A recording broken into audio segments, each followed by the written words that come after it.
Though even Michael was in words of 2 syllables, and Peter did not know A from Z. Of course, Peter had been trifling with them, for no one can fly unless the fairy dust has been blown out of them. Fortunately, as we have mentioned, one of his hands was messy with it, and he blew some on each of them with the most superb results. Now just wiggle your shoulders this way, he said, and let go. They were all on their beds, and Gallant Mike let go first. He did not quite mean to let go, but he did. Immediately he was borne across the room. I flew, he screamed while still in midair. John let go and met Wendy near the bathroom. Oh, lovely. Oh, ripping. Look at me, look at me, look at me. They were not nearly so elegant as Peter. They could not help kicking a little, but their heads were bobbing against the ceiling, and there is almost nothing so delicious as that.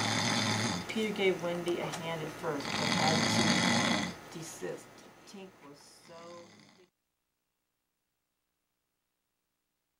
He wanted to see how long it took him to do 1,000,000,000 miles. Wendy hesitated. Mermaids, said Peter again. Oh, there were pirates.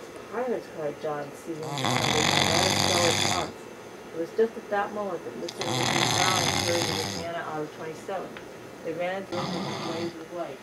And Rose Hart... Can you sleep, Simone? With that? What? That noise? Can you sleep? Yes. I'm gonna try. What are you doing? Getting our bread and butter, not even that they are on the rays. Certainly they did not pretend to be sleepy. They were sleepy, and that was the danger.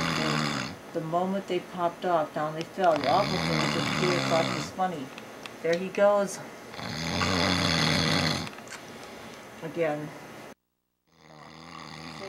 Save him, cried Wendy, looking with horror at the community below. Eventually Peter would dive through the air and catch Michael just as what he expected to do. And it was lovely the way he did it.